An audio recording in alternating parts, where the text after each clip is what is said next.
Verify Pace-Mace, selamat datang tentunya di Sekolah Adat Negeri Papua, satu-satunya di Papua. Ingat, jangan lupa. Dan sore hari ini satu kesempatan yang paling bagus sekali karena kita orang boleh berkumpul dengan keluarga besar Sekolah Adat Negeri Papua dan kedatangan tamu khusus dari Jakarta, yaitu dari Kementerian Pendidikan. Yang kita orang tahu Papua punya beraneka ragam suku bahasa. Tapi ingat, tetap dengan Bhinneka Tunggal Ika. Dan salah satunya kita orang ada di kawasan HW Hobong, tepatnya di Sekolah Adat Negeri Papua dengan keindahan surganya Papua. Sentani Timur, Sentani Tengah, dan juga tentunya ini mewakili daripada keindahan panoramanya Papua.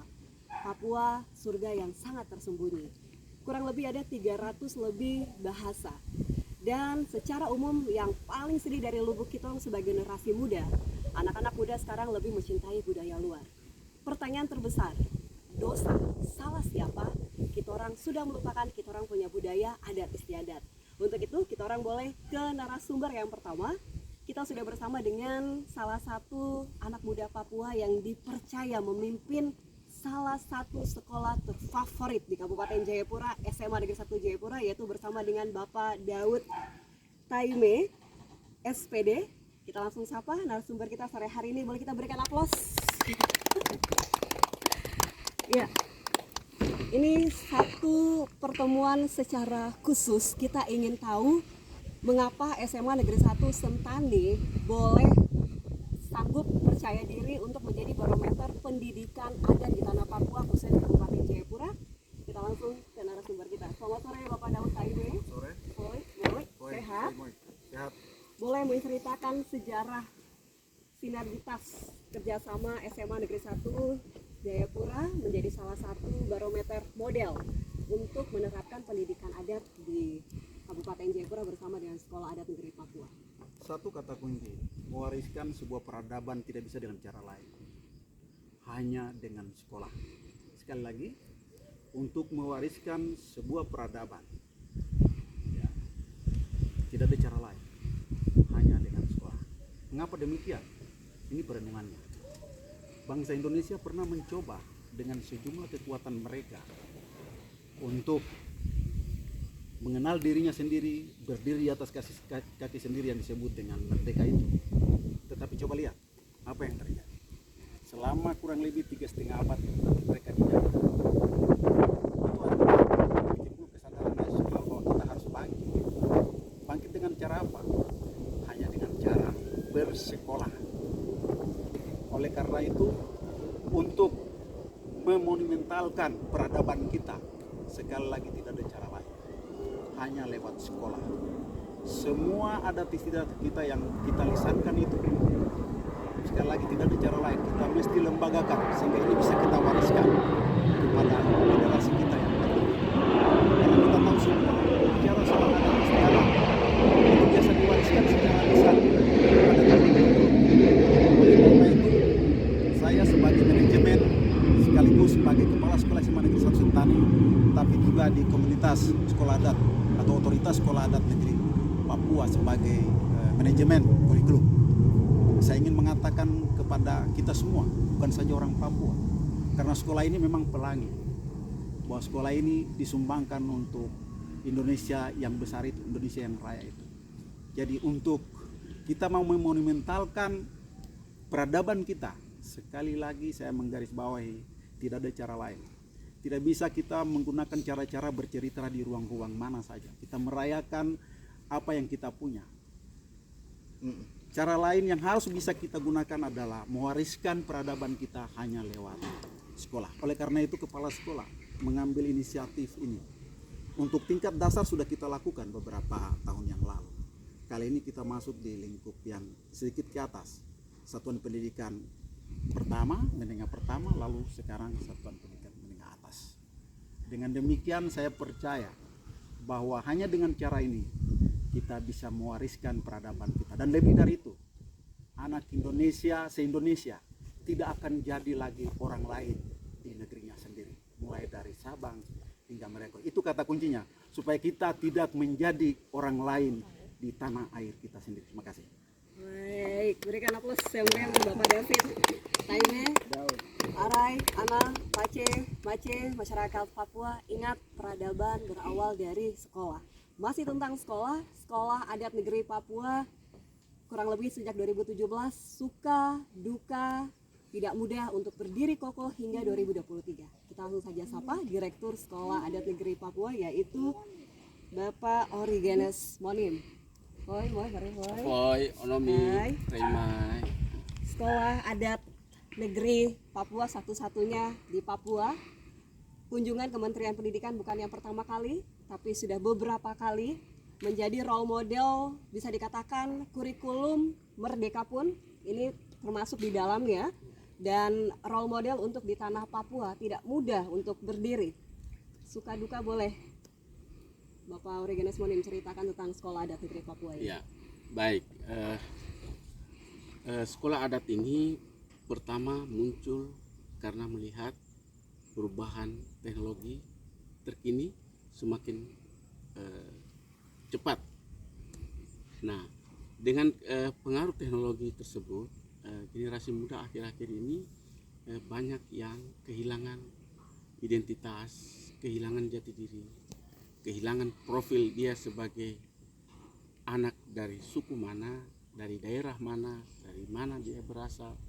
Ini kan sudah menjadi buyar. Oleh karena itu kami mencoba mengemas dia di dalam sebuah platform pendidikan supaya sesuatu yang hilang ini bisa diangkat kembali, tetapi tidak melalui cara lain, hanya melalui pendidikan. Oleh karena itu kita coba mengemas dia.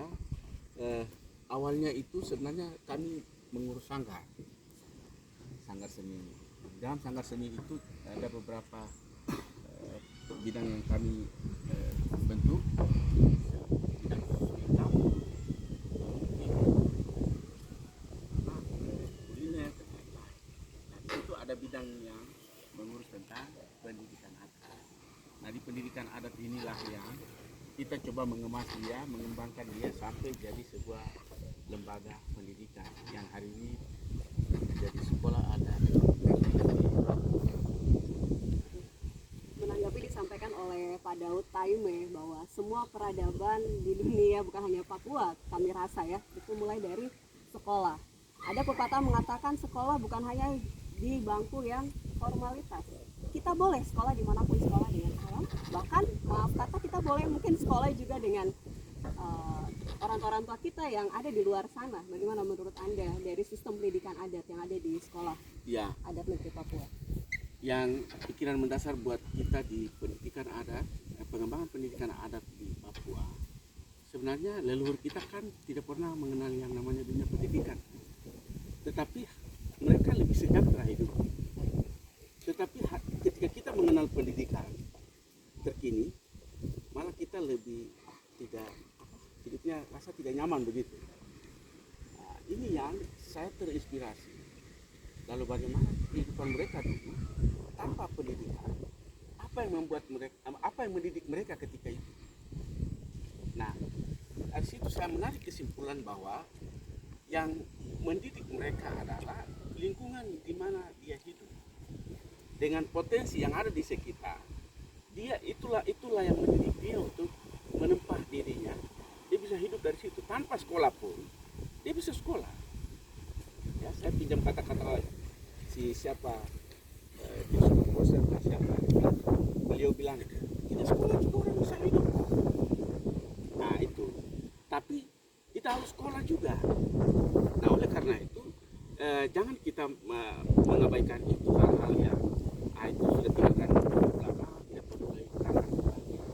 Tapi ini yang kita coba mengemasnya kembali, taruh di dalam pendidikan terkini dengan model terkini, tetapi muatannya tetap muatan budaya, konteks lokal, tetapi dengan cara modern. Hanya orang bisa mengerti, anak-anak bisa paham. Itu saja yang terinspirasi buat kita untuk kita berpikir, mari sudah kita bangun sekolah seperti itu. Baik, tepuk tangan sekali lagi juga tentunya untuk narasumber kita Bapak Origenes Monim, Direktur Sekolah Adat Negeri Papua. Masih berbicara tentang peradaban pendidikan di tanah Papua dengan beraneka ragam suku, bahasa, dan adat istiadat yang berbeda. Kita juga sudah bersama narasumber kita, yaitu dalam hal ini Kepala Bidang Adat DPMK Kabupaten Jayapura, Bapak Elvis Kabeng.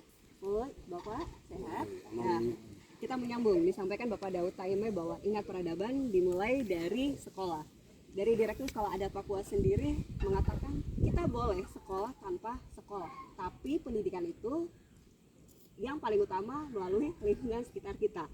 Bapak punya tugas tentunya Kepala Bidang Adat di PMK Kabupaten Jayapura melihat perkembangan pendidikan adat ya.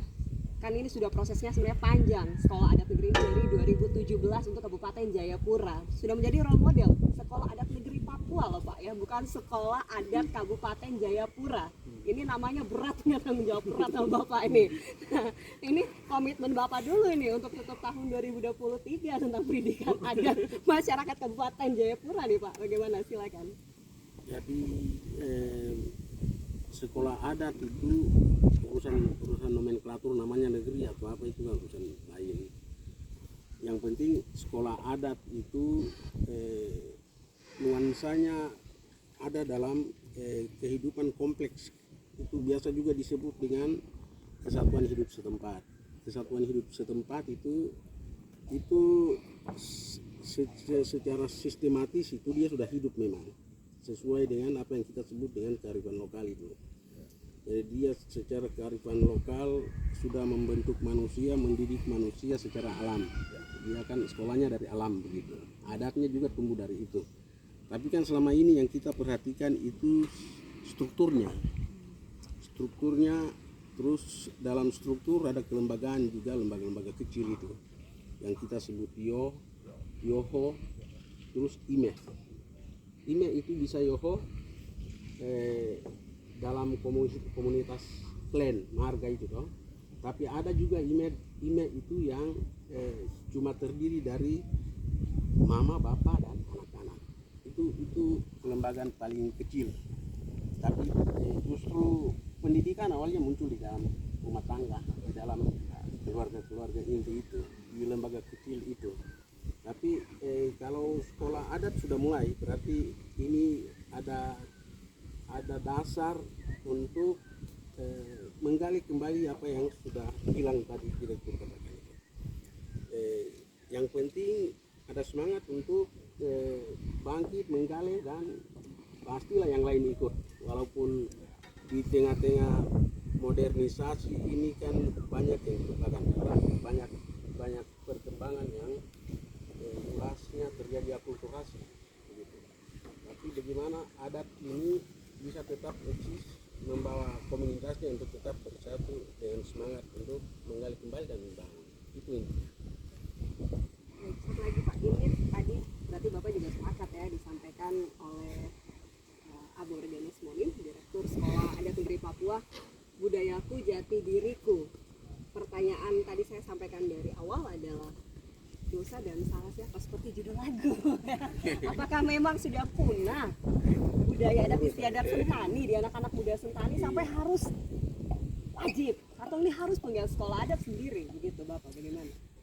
Tidak harus siapa yang salah, siapa yang dosa, bukan itu juga. Karena sebenarnya mereka tetap mempertahankan, tapi kan ada pengaruh dari lingkungan tadi. Kan banyak soal yang terjadi di lingkungan kita. Secara pribadi itu kita dibentuk juga oleh lingkungan begitu.